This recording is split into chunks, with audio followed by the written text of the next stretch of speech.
की असे प्रकल्प होत असतात, राज्य सरकार असो केंद्र सरकार असो असे प्रकल्प हाती घेत असतात। या प्रकल्पासाठी जमिनीची आवश्यकता असते, काही काही वेळेस इच्छा नसतानाही जमीन घ्यावी लागते आणि शेतकऱ्यांना इच्छा नसताना द्यावी लागते। परंतु या ठिकाणी जर आपण बघितलं जमीन शेतकऱ्यांची, याचं कोणतंही भूसंपादन नाही, शेतकरी याचा मालक,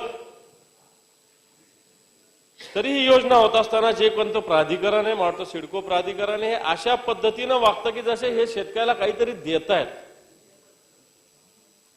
जमीन शेतकऱ्याचीच आहे। खरं तर मी म्हणेल सरकारला किंवा नैना प्रकल्पासाठी जमीन लागते तर भूसंपादन केलं पाहिजे। भूसंपादनाचे नियम आहे, कायदे, त्या हेतून शेतकऱ्याला तशा पद्धतीनं मोबदला दिला पाहिजे। परंतु या योजनेत कोणतंही भूसंपादन होत नाही, उलट 60-40 याच्यात असं प्रमाण आहे। म्हणजे जमीन शेतकऱ्याचीच, मालकी शेतकऱ्याची, पण ठरवणार हे की 60-40 प्रमाण। आता 60-40 प्रमाण ठरवणार तर त्याच्यामध्ये सुद्धा राज्य सरकारने मागच्या काळामध्ये एक UDCPR एक चांगला कायदा आणला, एक सर्वसामान्य माणसाला न्याय देणार। जे आताचे मुख्यमंत्री आहेत त्यांनीच नगर विकास मंत्री असताना हा कायदा आणला, एक राज्यासाठी एक अतिशय चांगला कायदा आणलेला आहे। पण या नैना प्रकल्पाचा जर विचार केला, FSI देताना या ठिकाणी कोणताही विचार केले गेलेला नाही सभापती महोदय। या सगळ्याच्या मध्ये महाराष्ट्रातील सर्व जनतेला वेगळा न्याय आहे FSIच्या बाबतीत, तर नैना प्रकल्पातील लोकांना वेगळा, शेतकऱ्यांना वेगळा न्याय या प्रकल्पामध्ये। आणि म्हणून अशा पद्धतीने FSIच्या बाबतीत UDCPRचं खरं तर लागू केलं पाहिजे। 40% जी जमीन शेतकरी राहणार आहे त्याला बेटरमेंट चार्जेस वेगवेगळे आहेत।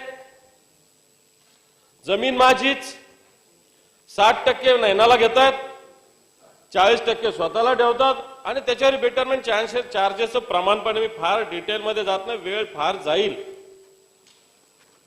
हे सगळं होत असताना असंही नाही की माझी 40% जमीन राहिल्यावर तीच मला मिळेल असंही काही नाहीये। बरोबर ना पाटील साहेब? समजा माझ्या शेतातली 60% जमीन घेतली, ठीक आहे, 40% मला राहिली तर ठीक आहे, ही 40% माझी अशातला काही भाग नाहीये। मला अधिकारी जे देतील ते,